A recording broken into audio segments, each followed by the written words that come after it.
આજેથી બોર્ડની પરીક્ષાઓ ચાલુ થઈ રહેલી છે, ત્યારે આપણા રાજ્યના નાયબ મુખ્યમંત્રી શ્રી, આદિજાતિ મંત્રી શ્રી, રાજ્ય કક્ષાના મંત્રી શ્રી અને ભારતીય જનતા પાર્ટીના સાંસદો અને ધારાસભ્યોએ ડેડિયાપાડામાં બોર્ડની પરીક્ષા આપતા કેન્દ્રોની બાજુમાંથી જ સુપરસ્ટાર બેન્ડ બોલાવીને ખૂબ મોટો વરઘોડો કાઢ્યો છે.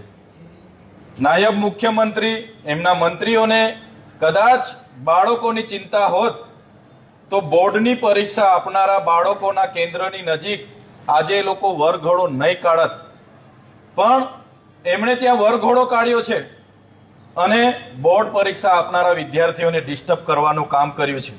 ત્યારે મેં આ નાયબ મુખ્યમંત્રી સહિત એમના નેતાઓને, એમની સરકારને કહેવા માંગુ છું, 30 વર્ષથી ગુજરાતમાં તમારી સરકાર છે.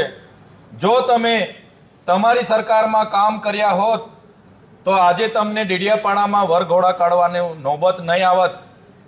આજે ડેડિયાપાડામાં માન્ય નરેન્દ્રભાઈ મોદી સાહેબ આવ્યા નવેમ્બરમાં, અને એની પછી તરત તમને વરઘોડા કાઢવાની શું જરૂર પડી છે?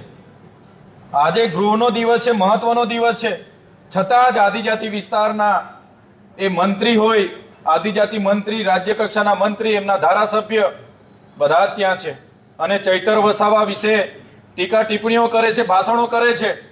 જે મનસુખભાઈ વસાવાની તારીફ નાયબ મુખ્યમંત્રીએ કરી હમણાં ભાષણમાં, ત્યારે મંત્રીશ્રીને હું યાદ અપાવું, આ તમારા સાંસદ 60 ટર્મથી સાંસદ છે, એમના પોતાના ગામમાં જવા માટેનો રસ્તો બનાવી નથી શક્યા. એમના ગામ જૂના રાજના રસ્તા માટે મારે ત્યાંથી પદયાત્રા કરવી પડી, સન્માન્ય ગૃહમાં પણ એ મુદ્દો લાવવો પડ્યો. આ તમારા સાંસદને પહેલા કહો કે પહેલા એમના ગામનો રસ્તો બનાવે. જે ગણપત વસાવાની તમે વાત કરો છો, એ ગણપત વસાવા જ્યારે આદિજાતિ મંત્રી હતા ત્યારે જ આદિજાતિઓના ખોટા પ્રમાણપત્ર એમણે મેળાવડા કરીને બિન આદિવાસીઓને આપ્યા છે, જેના કારણે આજે નોકરી હોય કે રાજકીય અનામત પર આદિવાસીના અધિકારો જ્યાં હોય છે એનો કોટા હોય છે. બિન આદિવાસી લાખો લોકો આજે નોકરીઓમાં જોડાઈ ગયા, આજે શિક્ષણમાં જોડાઈ ગયા, આજે ચૂંટણીઓ પણ બિન આદિવાસી લોકો રિઝર્વ બેઠકો પરથી લડે છે. માનનીય મુખ્યમંત્રી, નાયબ મુખ્યમંત્રીને હું કહેવા માંગુ છું, હમણાં થોડા દિવસ પહેલા સન્માન્ય ગૃહમાંથી એવો મને જવાબ આપ્યો કે નર્મદા જિલ્લામાં 11,253 બાળકો કુપોષણથી પીડાય છે.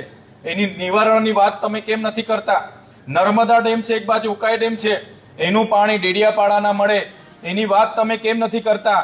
અમારા ડેડિયાપાડા અને નર્મદા જિલ્લામાં 5,630 ખેડૂતોની જંગલ જમીનોના સનતો પેન્ડિંગ છે, એને આપવાની વાત તમે તે કેમ તમારી ભાષણમાં નહીં કરી? ત્યાં મનરેગામાં ખૂબ મોટું કૌભાંડ થયું અને લોકોને રોજગારી છેલ્લા 2 વર્ષથી નથી મળી. નર્મદા જિલ્લામાં એક જોબ કાર્ડ પર માત્ર 1 વર્ષમાં 18 દિવસની સરેરાશ રોજગારી મળી છે, તો એના માટેની વાત તમે તમારી સ્પીચમાં કેમ કરતા નથી? હમણાં સન્માન્ય ગૃહમાં 3 દિવસ પહેલા મને જવાબ મળ્યો કે નર્મદા જિલ્લામાં 149 શિક્ષકોની ઘટ છે. નર્મદા જિલ્લામાં 145 શાળાઓ એક શિક્ષકથી ચાલે છે, એની વાત તમે તમારા સ્પીચમાં કેમ નથી કરતા? મારે માનનીય નાયબ મુખ્યમંત્રી શ્રીને પૂછવું છે કે જે પણ તમારી સાથેના લોકોએ કૌભાંડો કર્યા છે, બુટલેગરો છે, ધંધા સાથે જોડાયેલા છે, એમને અટકાવવા માટેની તમારી સ્પીચમાં કેમ તમે ભાષણ નથી કરતા? નર્મદા જિલ્લામાં સ્ટેચ્યુ ઓફ યુનિટીમાં જે 6 ગામોના લોકોની જમીનો ગઈ, આજ દિન સુધી વળતર નથી મળ્યું. કરજણમાં જે લોકોની જમીનો ગઈ, વળતર નથી મળ્યું. ઉકાઈના ડેમમાં જે લોકોની જમીનો ગઈ, એમને વળતર નથી મળ્યું. તો તમારી સરકાર 30 વર્ષથી છે, તો કેમ તમે વળતર નથી આપ્યું?